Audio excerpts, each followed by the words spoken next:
하나님의 사랑, 그 사랑 위의 소리라. 그 두 번째 단락. 기독교의 참된 영성을 하나님의 사랑에서 찾아야 할 것임을 생각했습니다. 은혜 언약에 나타내 주신 하나님의 사랑과 그리스도 안에서 성취하신 사랑에 대해서도 함께 살펴보았습니다.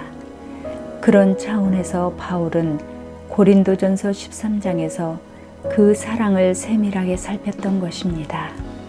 이제 우리는 그 사랑이 우리의 인격과 삶에서 구체적으로 어떻게 열매를 맺어가는지를 함께 생각하고 나누도록 하겠습니다.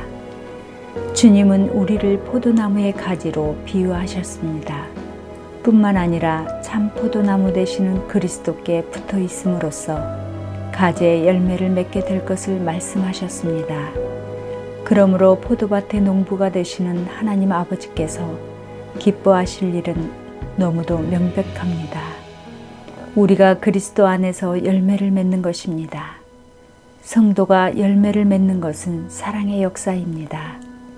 즉 주님으로 말미암아 영생을 누리는 신자들이 아버지께서 그리스도를 통해 보내주신 성령으로 말미암아 성도의 인격과 삶에 구체적으로 결실하는 것입니다.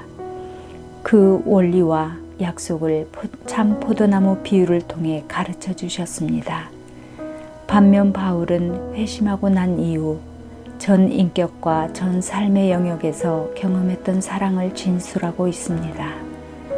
조나단 에드워즈의 글에서 일부 발췌하여 여기에 담습니다. 신약성경 전반에 걸친 가르침을 바탕으로 볼 때 그리스도인이 경험하는 그 사랑은 성령으로부터 나옵니다.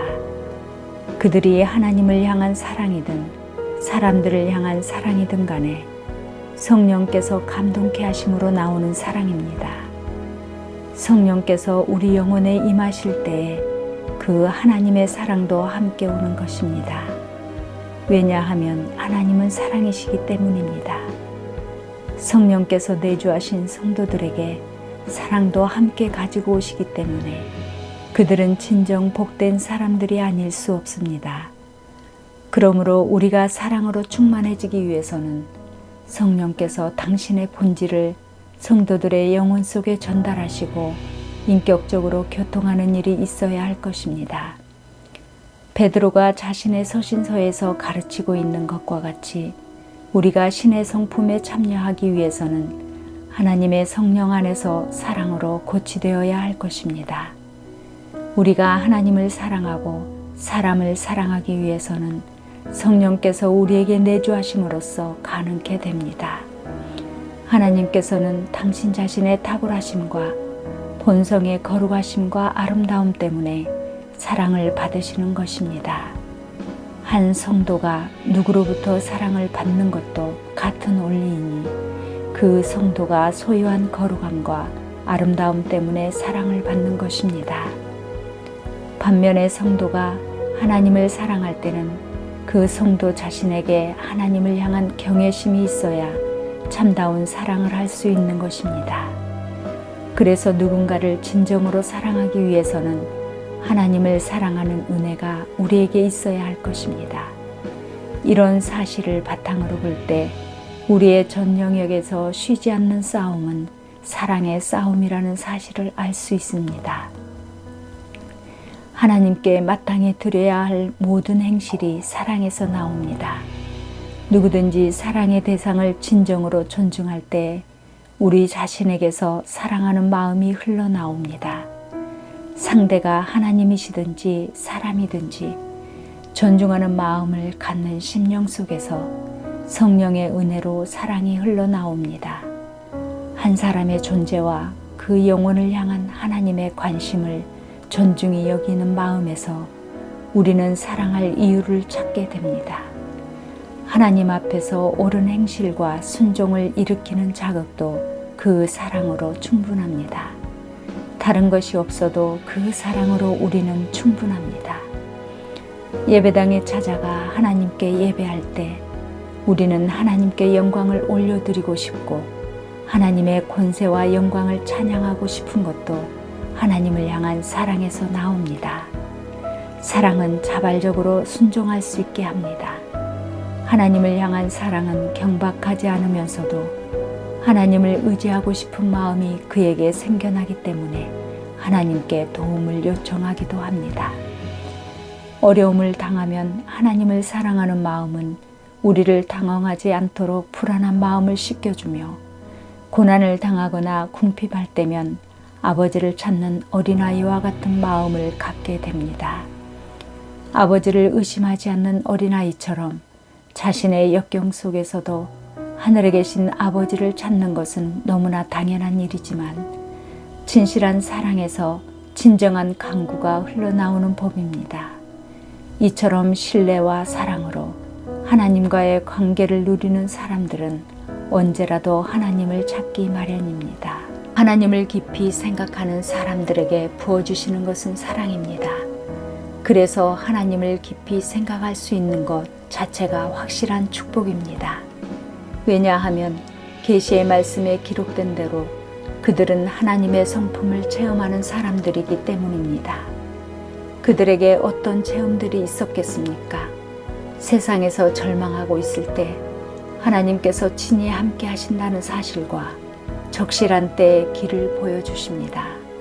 다양한 삶의 순간들은 하나님의 성품을 직접 깨닫고 경험하는 현장입니다.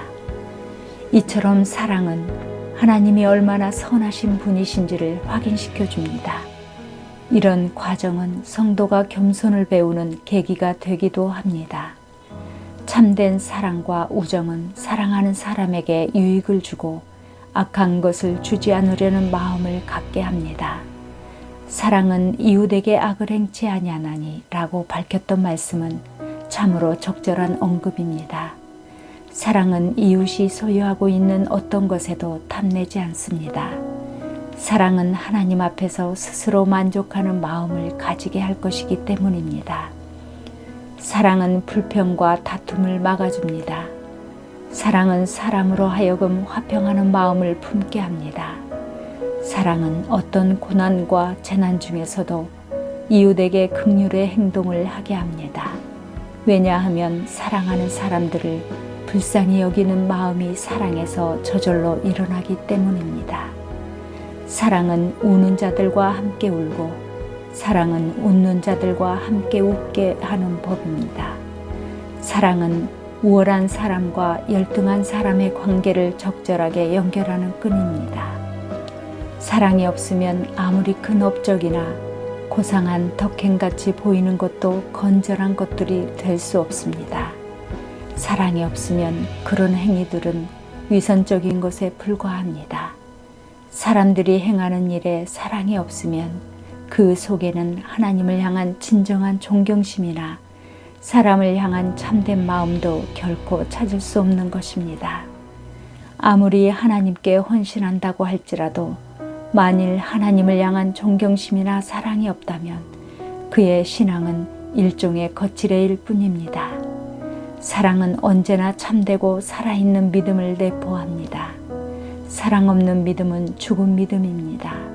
사랑은 살아있는 참된 믿음과 다른 모든 믿음을 기어코 구별합니다.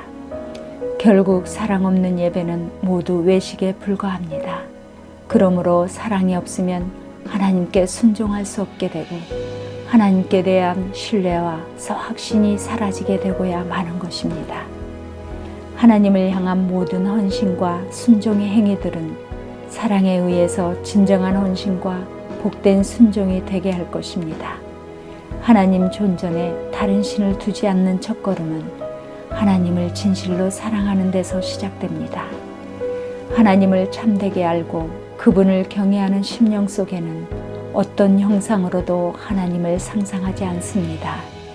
사랑은 사랑의 대상의 명예를 위하여 최선을 다하는 것입니다. 그러므로 하나님의 이름을 영화롭게 하려는 노력도 사랑에서 나옵니다. 사랑은 안식일의 정신과 안식에 두신 하나님의 뜻을 알고 싶어 합니다. 사랑은 하나님 안에서 누리는 안식을 진정한 안식으로 여깁니다. 그러므로 제일 가는 계명을 우리 주님은 사랑으로 확인시켜 주셨던 것입니다. 내 마음을 다하고 목숨을 다하고 뜻을 다하여 주 너희 하나님을 사랑하라 하셨으니 이것이 크고 첫째 되는 계명이라.